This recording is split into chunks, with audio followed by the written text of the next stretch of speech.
name that needs a haircut, I have my shears in the room. I want to start talking to you today to tell you my story. I grew up in Buffalo, New York. I played hockey in Buffalo as a young child. There I am, my brother's in front of me with this goofy-looking bicycle helmet sort of type back in the 70s. We grew up playing hockey outside.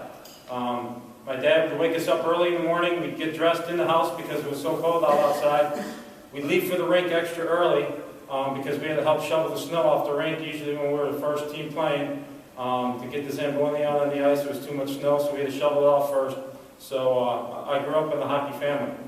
I grew up in the inner city in Buffalo. It was hard. There was a lot of racial problems. And it was just really hard living in the inner city. My parents had split up when I was young, so I had a sort of a rough background. I played hockey, though, continuously up until my junior year in high school, which time I dropped out of high school and I joined the Marine Corps, which I got my GED in the Marine Corps and got my associate's degree in the Marine Corps. So the military has helped me. But this is part of my hockey history. I then joined the Marine Corps, spent 10 years in the Marine Corps, from 1979 to 1989. I saw a little bit of combat in 1983. I was on a ship in the Mediterranean when the barracks blew up in Lebanon, and we went there for several months afterward to conduct some missions. And then came back, got out the Marine Corps, continued out my life into the Washington, D.C. area, and after 9/11, joined the Army Reserves. I was deployed twice.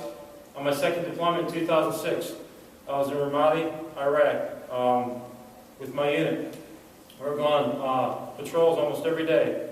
One particular patrol, while I got wounded, we got pinned down in a firefight, and some of us got separated from our unit that we were in. When we were on our way back to try and get back to our unit, we sort of got ambushed by a machine gun nest. As we were crossing the road to get back, an RPG round, which is a rocket-propelled grenade, hit the wall in front of me, which knocked me back. The Marines that I were with helped me up. I sort of got knocked out, got some shrapnel in my face and my eye. Fortunately, the military has these eye protection that we wear, which stopped the shrapnel from actually going into my eye, so I lost my eye. After that incident, I stayed in country, finished the tour with my guys, and when I came back, I was diagnosed with PTSD and TBI. TBI is traumatic brain injury.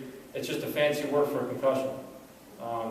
And everybody knows all of sports right now, the big thing is concussions. So with that, when I came back, I also had some problems with my knees and my ankles. And of course, the doctors were saying that it's just me getting old. So I went to the therapist. The therapists were helping me try and get over the pain in my knees, and nobody could really figure out why I was having pain in my ankles and my knees.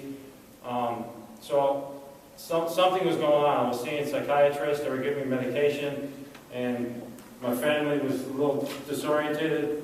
So from there, I started playing hockey again.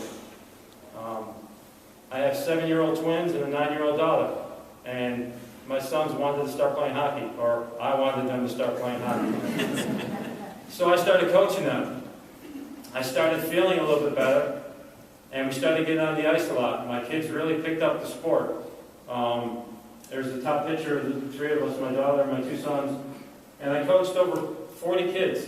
And every year, the team has grown because Alex Ovechkin in the Washington, D.C. area, hockey's just really exploding. So I started feeling a little bit better. I stopped going to the therapist as much.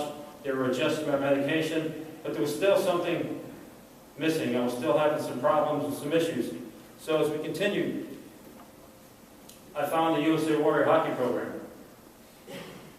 Once I got to that hockey program and started playing hockey and started seeing some of these guys that I couldn't even imagine being in their situation. My problems, my issues were I shouldn't even be complaining about. So it started to help me. And I don't see a therapist anymore, a physical therapist. I don't go to a psychiatrist. I'm not on any medication. I'm not a doctor. I don't claim to be a doctor.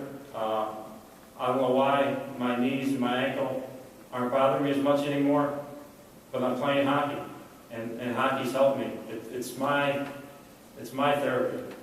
These guys say I come out there and I help them, but these guys are helping me more than they know it, and these guys are really